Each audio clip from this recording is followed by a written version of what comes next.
आधी से ज़्यादा परेशानी तो उसी वक्त गायब हो जाती है जब हम ये सोच लेते हैं कि जो हो रहा है अल्लाह के हुक्म से हो रहा है और उसका होना पहले से ही लिख दिया गया था।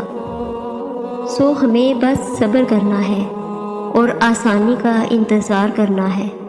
आपको अभी इस वक्त जो भी परेशानी लाहक है, आपको नौकरी की फ़िक्र है, आपको रिस्क की फ़िक्र है, आपको अच्छे ग्रेड्स की फ़िक्र है, आपको इम्तहानात की फ़िक्र है, आपसे कोई बहुत ही प्यारा इंसान वापस ले लिया गया है, आपके हालात आपकी सोचों से उल्ट हो गए हैं, आपको कल की फ़िक्र है, आपका दिल दुखी है, जो भी ख्याल जो भी एहसास आपके दिलो दिमाग को घेरे हुए हैं, आपने हर उस ख्याल और एहसास को इस वक्त भुलाकर अपने दिल में अल्लाह का ख्याल लाना है।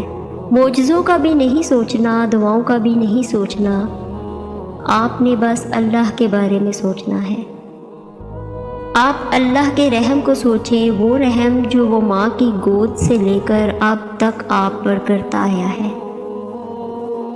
मैं चाहती हूँ कि आप उन लम्हात का सोचें जब आपको बचाने वाला कोई नहीं था और अल्लाह ने आपको बचा लिया था। मैं चाहती हूँ आप उस वक्त के बारे में सोचें जब आपको कहीं से भी मदद की उम्मीद नहीं थी और अल्लाह ने आपके लिए मदद के वसीले बना दिए थे। मैं चाहती हूँ कि आप बस अल्लाह की ज़ात के बारे में सोचें, दुआओं की कबूलियत को भूल जाएं, बस उस रहमान की मोहब्बत को सोचें। कभी कभार हम अपनी गलतियों पर इतने शर्मिंदा होते हैं कि अल्लाह की तरफ पलटने से भी डरते हैं, अल्लाह से माफ़ी मांगने से भी डरने लगते हैं कि वो हमें माफ़ करेगा या नहीं, क्या वो हमारी बात सुनेगा या नहीं। खुद को उस बच्चे की जगह रख कर सोचें जो गुस्से में अपनी माँ पर ऊंची आवाज़ से चिल्लाया हो और यूं ही चलाते चलाते ज़मीन पर आ गिरा हो। उस बच्चे के सिर्फ गिरने की देर है, माँ को पुकारने की देर है, आंखों से निकलकर रुखसार पर गिरने वाले आंसू की देर है कि माँ अपने आंसू भूलकर आपको सीने से लगा लेती है और आपकी एक आह पर तड़प उठती है।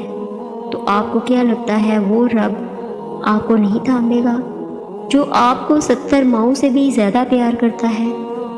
वो आपको माफ़ नहीं करेगा जिसको आपकी आंखों से निकला एक आंसू गवारा नहीं?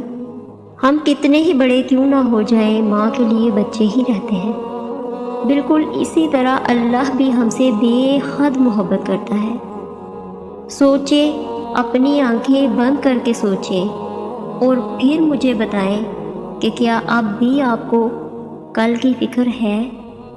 क्या अभी भी आपका दिल मायूस है? क्या अभी भी आप खुद को अकेला महसूस कर रहे हैं? क्या अभी भी आपको अपनी दुआओं की कबूलियत पर शक है? क्या अभी भी आपको लगता है कि अल्लाह ने आपको सुना ही नहीं? क्या ऐसा मुमकिन है कि जो आपको तब भी नहीं भूला जब आपने उसे भुला दिया था, वो आपको अब भूल जाएगा जब आप उसे याद कर रहे हैं?